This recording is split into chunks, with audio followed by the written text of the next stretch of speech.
Hoje nós vamos falar especificamente de fundos de shopping center, algumas características que são peculiares, o que a gente precisa observar na análise deste tipo, que é específico sim de fundos de tijolos. Eu espero que no final desse vídeo eu consiga transformar um pouquinho a maneira como você analisa e seleciona os fundos imobiliários desse segmento. Então já vou pedir para você se inscrever no canal, porque sempre tem vídeo novo, então você vai receber a notificação quando a gente publicar algum conteúdo novo aqui para vocês. Compartilhe esse vídeo com seus amigos, com seus familiares, para eles também aprenderem a selecionar fundos imobiliários de shopping center, olhando os indicadores corretos. E me siga nas minhas redes sociais, ricardo.fiz, lá no Instagram, ricardo.fiz. Vai ser um prazer bater um papo com você por lá também.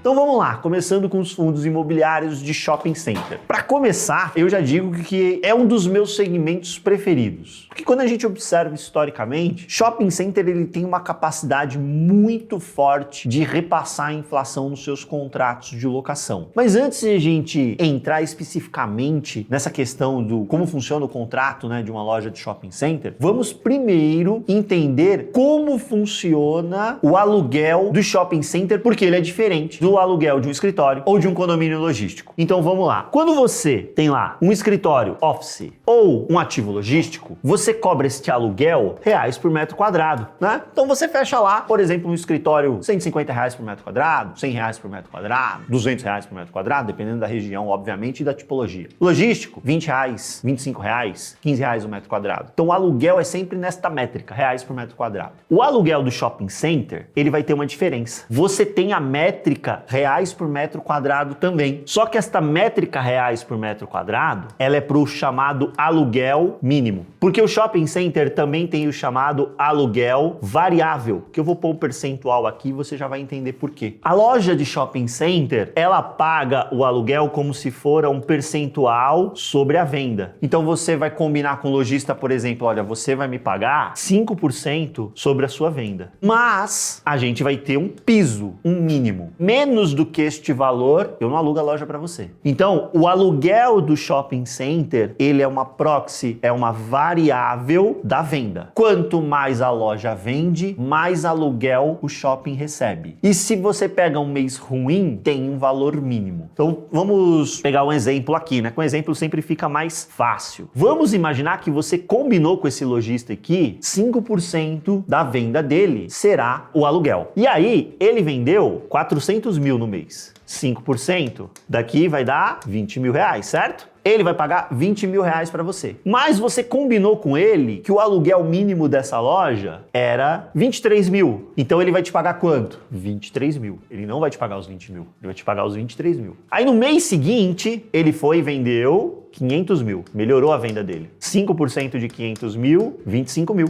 Agora sim ele vai te pagar aqui, porque este valor superou o mínimo. Então toda vez que o aluguel percentual supera o aluguel mínimo, é nele que você recebe. Quanto mais o lojista vende, melhor é a receita do shopping center. É por isso que a gente observa que no começo do ano, alguns fundos de shopping pagam um dividendo melhor. Por quê? Porque isso está sendo reflexo de Black Friday em novembro e Natal em dezembro. Normalmente a gente tem vendas mais robustas nestas datas, o shopping captura mais aluguel e aí obviamente ele distribui mais dividendos para os seus proprietários. Se um fundo imobiliário é proprietário, é mais receita para o fundo imobiliário e o fundo imobiliário distribui para os seus cotistas. Então é por isso que a gente, investidor de fundo de shopping, a gente torce pela saúde do lojista. O lojista, quanto mais ele vender, mais receita a gente tem. É diferente do fundo de escritório de logística, porque o valor está dado. Você alugou um prédio para a Magazine Luiza, é o escritório da Magazine Luiza. E você alugou um condomínio logístico para a Magazine Luiza. E você tem loja no shopping center que está alugada para a Magazine Luiza. Magazine Luiza estourou de vender num determinado mês. Mudou alguma coisa neste aluguel? Nada. Mudou uma coisa no condomínio logístico? Nada. Mas a loja do shopping center que vendeu mais vai pagar um aluguel melhor. Obviamente respeitando os gatilhos de aluguel percentual, certo? Então, shopping tem essa capacidade. Atividade de varejo tem essa capacidade. Então, tem algumas operações que estão dentro de fundos de renda urbana que também tem este perfil de aluguel, que é o aluguel percentual. Mas shopping center é dado. O aluguel é esse daqui, é sempre percentual. São raríssimos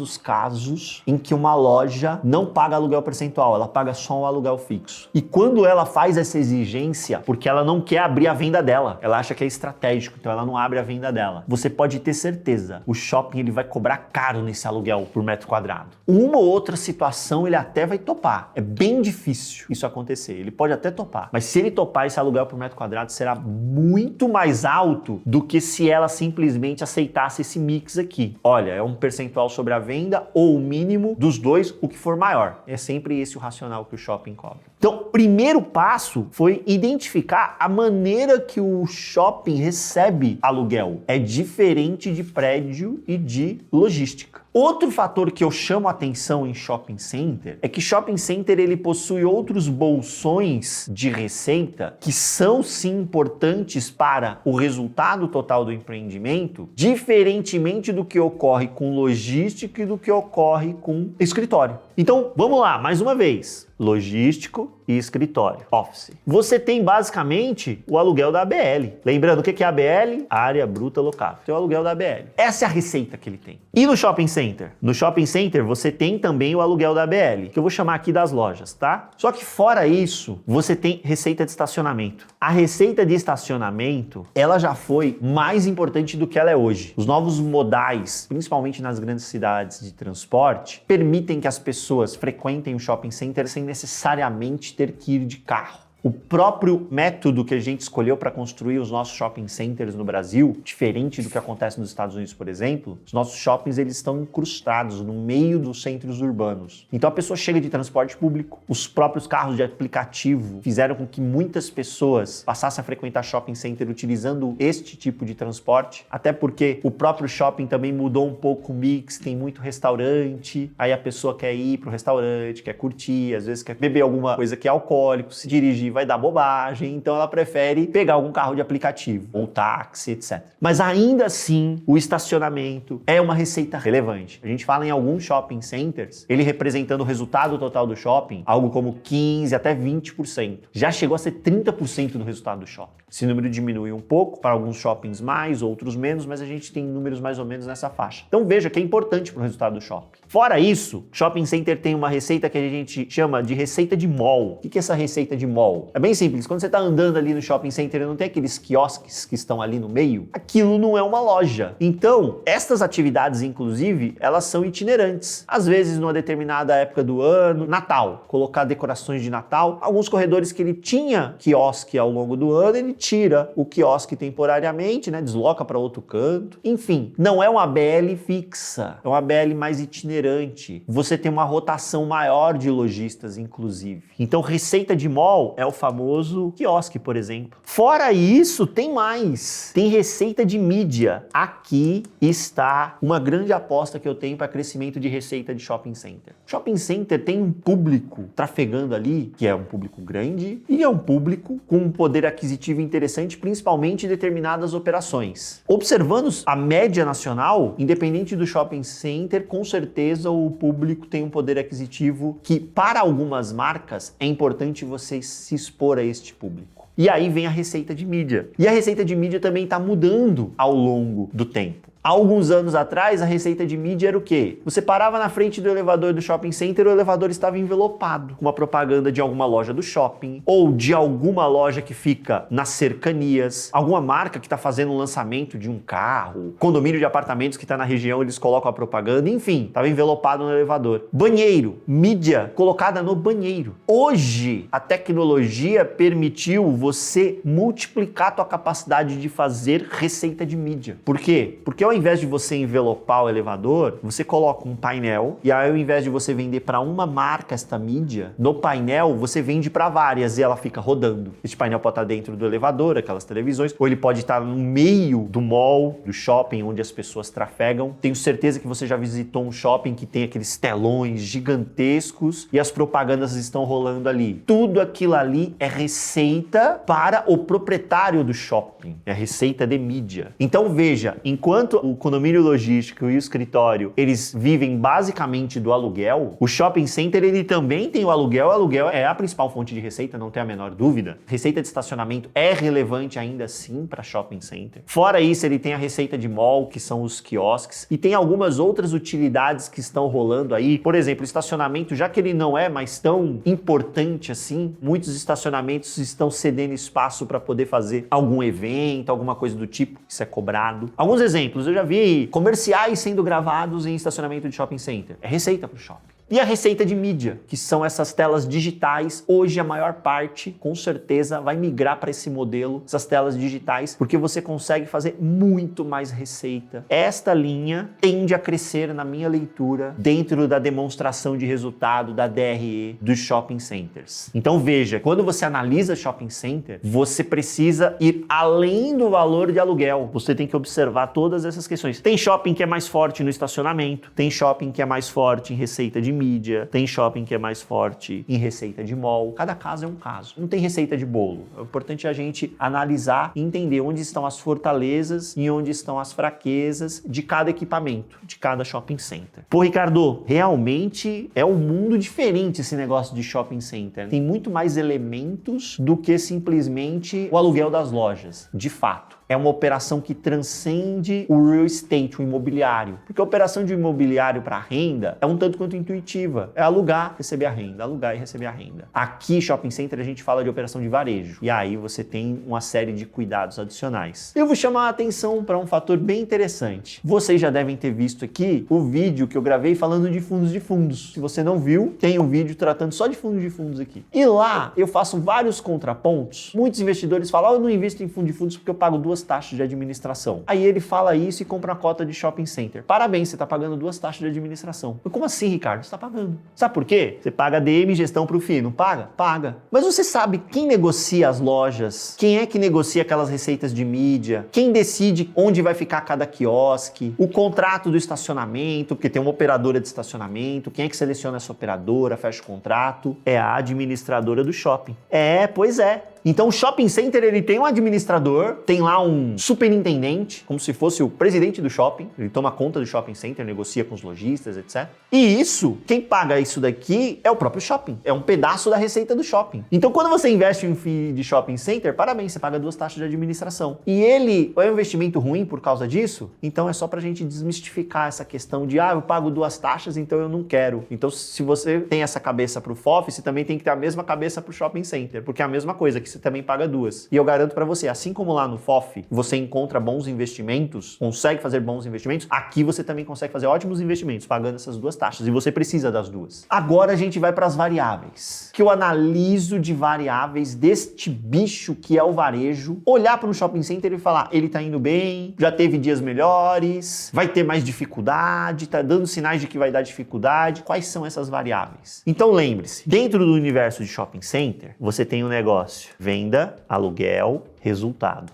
É sempre essa cadeia. É a venda do lojista que gera o aluguel do shopping, no final é o resultado no bolso do proprietário do shopping. Se é desta forma, se este cara aqui, no final do dia, depende deste cara aqui, então a gente precisa se preocupar com essas métricas de venda. Quais são as métricas de venda que a gente observa? Primeira métrica de venda é a venda total. E ela é um tanto quanto óbvia. Ela mostra quanto o shopping vendeu num determinado período. Então, o shopping vendeu 100 milhões num determinado período qualquer. Ou vendeu 30 milhões. Ou vendeu 10 milhões. É simplesmente o número, reais. E o número reais, quando você pegar isso de um portfólio de um fundo de shopping. Então você pega lá um fundo que tem 10 shoppings. Num determinado período ele vendeu X, no outro ele vendeu Y. Se este portfólio não mudou em nada, você consegue fazer uma comparação entre esses dois períodos. Mas se teve venda de shopping ou compra de shopping no meio do caminho, vamos imaginar que você comprou shopping. Você tinha 10 shoppings, vendeu X. Agora você tem 11 e vendeu Y. É óbvio que você tem que ter vendido mais. Você botou mais um shopping no bolo. Então tem que ter cuidado com essa métrica de venda total. Você tem que que olhar para a tua base e ver se a base está conversando da mesma forma. Para amenizar isso daqui, para poder conversar, para eu olhar para a base e falar, agora tá todo mundo na mesma linha. Eu gosto de olhar venda por metro quadrado. Porque quando eu coloco por metro quadrado, pronto, eu consigo analisar um fundo que tem 3 shoppings contra um fundo que tem 12 shoppings. Porque tá tudo por metro quadrado. O fundo que vende mais por metro quadrado, ele necessariamente ele é melhor do que o fundo que vende menos. A gente tem que ter cuidado. Aí é hora da gente observar qual é o público que aquele shopping atende. Se você tem um shopping mais focado em público de alta renda, é de se esperar que a venda por metro quadrado dessas lojas seja mais alta. E um público mais popular, a venda por metro quadrado vai ser menor. Então, cuidado com simplesmente comparar o valor por metro quadrado de venda. Mas se você tem portfólios que conversam, se um está numa posição acima, vende mais por metro quadrado, este fundo está saindo melhor mesmo. Porque eles têm ali, focam o mesmo público. Este cara vende mais por metro quadrado, ele está indo melhor. Então, eu gosto de olhar a métrica venda por metro quadrado. A gente observa a venda total? Óbvio, mas sempre com aquela ressalva que eu expliquei. Eu gosto de olhar mais venda por metro quadrado. Fora isso, tem uma outra métrica que é muito específica. Ela deriva de uma sigla em inglês. SSS.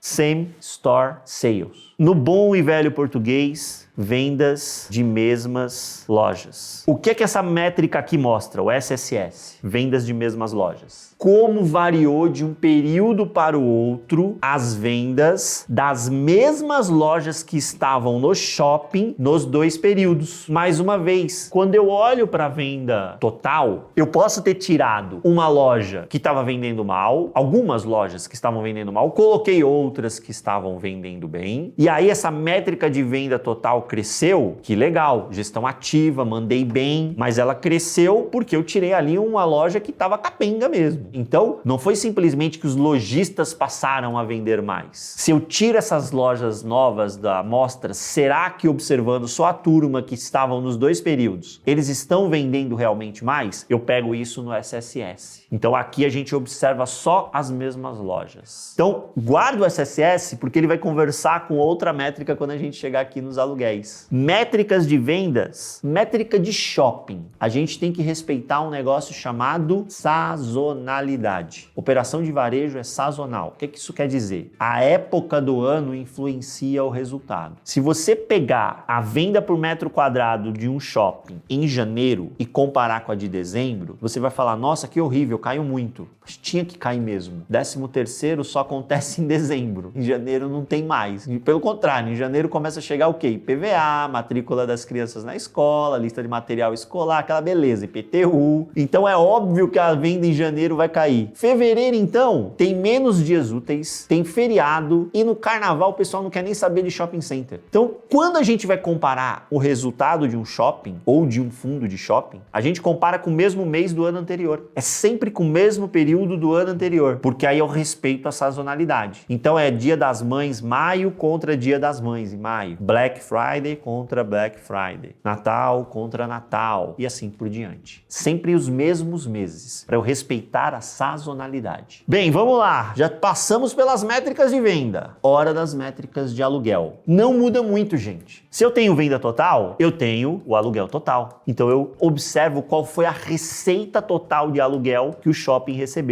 Mas mais uma vez, imagina que há um ano, eu tô respeitando a sazonalidade, hein? Há um ano eu tinha 10% de vacância no shopping center. 10% da minha área de lojas estava vaga. E aí, no trabalho comercial que foi feito, agora eu tô com 2% de vacância. É óbvio que eu tô recebendo mais aluguel. Isso não quer dizer necessariamente que a operação melhorou, eu tô conseguindo repassar aluguel acima da inflação. Não, eu simplesmente tô com mais lojistas. Eu posso ter aumentado meu aluguel total, mas eu sequer consegui fazer a reposição da inflação nos contratos que eu tinha antes. Então a gente tem que olhar com ressalvas esse aluguel total. Aí, mais uma vez, quem eu prefiro? Aluguel por metro quadrado, porque aqui não tem jeito, aqui ele confessa. Quando você observa, tá tudo por metro quadrado. Aí você consegue capturar se no período ele repassou a inflação do período. Shopping center ainda tem muito contrato IGPM, muito. Eu já vi algumas empresas fazerem uma migração para IPCA, mas aqui a gente ainda tem o IGPM como dominante. E o IGPM é mais volátil. Vai ter ano que você vai chegar no lojista e ele vai chorar sangue. 10% de aumento no aluguel, porque o IGPM foi lá para a lua. E vai ter ano que o lojista vai falar, ufa,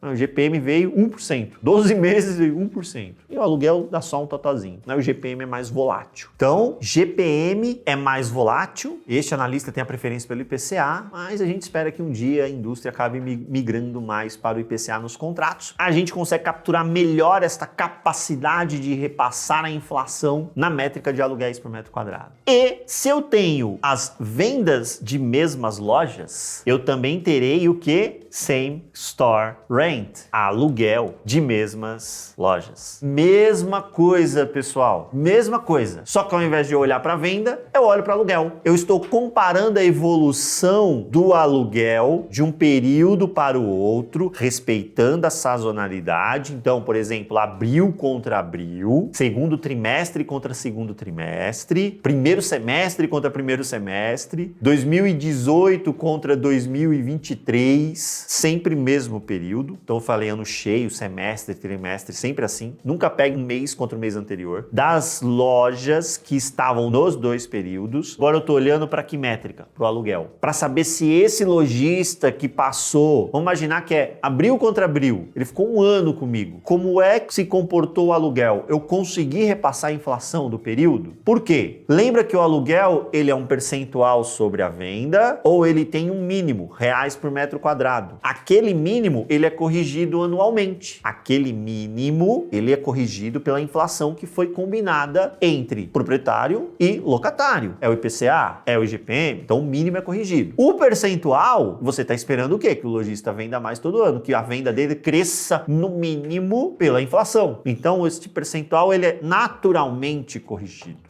Aqui eu consigo capturar como está evoluindo o meu crescimento de receita de aluguel. É óbvio que o shopping tem as outras linhas de receita que eu mostrei para vocês. Então, a receita de estacionamento, ela cresce quando o shopping aumenta a tarifa de estacionamento. Ali não tem a catraquinha, né? 12 meses sobe a tarifa. Ali tem muita estratégia. Às vezes você segura mais, não repassa, porque você tem medo de afugentar o cliente. Ali tem um pouquinho de estratégia. Receita de são os quiosques. Todo ano, ele também tem esse componente muitas vezes. Olha, o mínimo é isso ou um percentual da sua venda. Esse mínimo ajustado pela inflação. É que tem algumas lojas, né, alguns quiosques, que a gente chama de pop-up. O contrato é um ano só. Então você deixa ele um ano ali, terminou, você tira, coloca outro. Se ele foi bem, você às vezes coloca ele em outro ponto do shopping, para ver se ele vai bem nesse outro ponto também, enfim. E a receita de mídia, aí é a questão do contrato. Quanto tempo este anunciante quis deixar a mídia dele no telão que fica no meio do shopping, enfim. É difícil a gente ter contratos que são muito longos, né? Normalmente esses contratos são menores e eles vão sendo renovados. E como a maior parte da receita é o aluguel das lojas, então a gente fica muito concentrado aqui, observando essa capacidade de repassar inflação nos aluguéis das lojas, mas sem descuidar de observar as outras variáveis que eu mostrei. E aí, por fim, você vai ter as despesas, obviamente você tem todas as despesas ali, e aí você tem o resultado. E o resultado, a gente tem uma métrica chamada de NOI. Isso aqui é a sigla em inglês para resultado operacional líquido. Resultado operacional líquido. NOI. Mais uma vez, eu posso olhar o NOI em reais. Então o shopping gerou 40 milhões no ano de NOI. O outro shopping gerou 20 milhões por ano de NOI. Significa que o shopping de 40 milhões de reais no ano de NOI é melhor que o de 20? Não necessariamente. Aí eu vou para qual métrica? Adivinha? NOI por metro quadrado. Mais uma vez, a gente traz para metro quadrado, porque aí eu vou observando o comportamento dele respeitando a sazonalidade para dizer, evoluiu do jeito que eu queria ou não evoluiu do jeito que eu queria? Consegui fazer com que o resultado crescesse acima da inflação? Isso daqui é o que vai para o bolso do proprietário. É daqui que sai o dividendo do shopping center. É do NOI. Fica uma fração pequena, 5% mais ou menos, às vezes um pouco mais, às vezes um pouco menos, porque imóvel é um organismo vivo, né? Você precisa estar cuidando dele ali o tempo inteiro. Então tem reforma, tem uma coisa que você precisa ajustar, reformar um banheiro. Todo mundo gosta de andar no shopping bonitinho, bem iluminado, banheiro limpinho, ar-condicionado no jeito. Tem custo para você manter tudo isso. Então um pedacinho do NOI fica para fazer esses ajustes, que são frequentes, mas a maior parte é bolso do proprietário. Então é muito importante a gente entender esse encadeamento e saber analisar essas métricas para entender se o shopping ou o conjunto de shoppings que estão naquele fundo imobiliário, eles estão efetivamente evoluindo da maneira que você espera. E por fim, eu vou tratar de uma métrica algumas métricas, né? Não é uma só, tá? Para falar um pouquinho mais sobre a saúde do lojista. Porque lembra, tudo começa na venda do lojista. Então a primeira métrica é o CTO, custo total da operação. O CTO, ele é a soma de 3 boletos. O boleto do aluguel, o boleto do condomínio e o boleto de um negócio que a gente chama de fundo de promoção. Que é isso, Ricardo? É isso aí, ó. O lojista, ele paga 3 boletos. O aluguel é óbvio, a gente já sabe o que é. O condomínio também, né? O shopping tem limpeza, segurança, então precisa ter o condomínio. E o fundo de promoção é o seguinte, sabe quando você faz as compras no shopping, que você preenche lá o canhotinho para ganhar o carro no Natal, que o shopping tá sorteando um carro? Pois bem, sabe quem tá pagando esse carro? É o fundo de promoção. Então os lojistas, eles pagam um valorzinho ali pro shopping poder fazer essas campanhas de marketing. É carro no Natal, é não sei o que no Dia das Mães, outro negocinho no Dia dos Pais. Então essas promoções para atrair público, fundo de promoção que banca. O lojista paga esses 3 boletos. Como é que eu meço a saúde dele? Eu somo esses 3 boletos e divido pela venda. Então somei toda essa turma aqui e dividi pela venda do lojista. Então eu sei que o CTO sempre será um percentual. É o custo dele como um percentual sobre a venda. Quanto mais alto isso daqui, mais estrangulado está o lojista. Por quê? Aluguel, condomínio e fundo de promoção estão consumindo demais da venda dele. E lembra, disso daqui ele tem que sobrar ainda para quê? Pagar funcionário, pagar a mercadoria que ele está vendendo. Então, não é um passeio no bosque a vida do lojista, não. Quanto mais isso aqui estrangular a vida do lojista, menos saudável ele tá. Aí você vai achar isso onde? Nos relatórios dos fundos. Tá lá, essa métrica. Ah, o portfólio tem na média 12% de CTO. Então, na média, os lojistas veem 12% da sua venda ir embora como aluguel, condomínio e fundo de promoção. Outra coisa que é importante a gente olhar é entender como é que tá essa divisão. Porque o que é que vai pro bolso do proprietário do shopping? O aluguel. Quanto mais eficiente o shopping for no condomínio, mais sobra pro aluguel. Porque o lojista, na hora de fazer a conta do negócio dele, ele faz lá o cálculo e, olha, para minha loja parar de pé, eu tenho que ter no máximo 15% de CTO. Se os 15% do CTO forem 10 de aluguel, 4 de condomínio e 1 de fundo de promoção, ou 8 de aluguel, 6 de condomínio e 1 de fundo de promoção, pro lojista não muda nada. Para você, que tem cota do FII, muda. Por quê? No segundo caso tem menos aluguel, é menos NOI. Então a gente precisa observar essas questões. Quanto mais eficiente o condomínio, melhor para o proprietário. Eficiente, tá? Mais uma vez, é importante que o shopping esteja adequado para o uso. Então isso daqui é a métrica do CTO. E por fim, métrica de inadimplência. Aqui, já vou dizer uma coisa para você. Inadimplência, para quem investe em fundo de papel, o pessoal tem urticária, começa a se coçar. Ai meu Deus, tem a inadimplência no fundo de papel. Shopping Center tem inadimplência todo mês. Na minha trajetória profissional, eu devo ter participado tranquilamente de mais de 150, talvez perto de 200 assembleias de shopping center, de proprietário de shopping center. Todo mês tinha inadimplência, todo mês tinha lojista pedindo desconto, a gente aprovava desconto ou não no aluguel, todo mês. Com economia bombando, com economia em recessão, todo mês. Um mês mais, outros meses, mas sempre tinha. Shopping vai ter inadimplência, sempre. O administrador é que tem que ter a capacidade de reaver essa inadimplência ao longo do tempo. Tem algumas que são irrecuperáveis, faz parte do investimento em shopping center. O número não pode ser gigantesco, então é importante a gente observar essa inadimplência. E aqui a gente observa a inadimplência bruta, que é a que nasceu naquele mês. Ela nasceu naquele mês. E a inadimplência líquida. A inadimplência líquida, ela nada mais é do que a bruta menos aquilo que eu recuperei dos meses anteriores. E olha que interessante, já aconteceu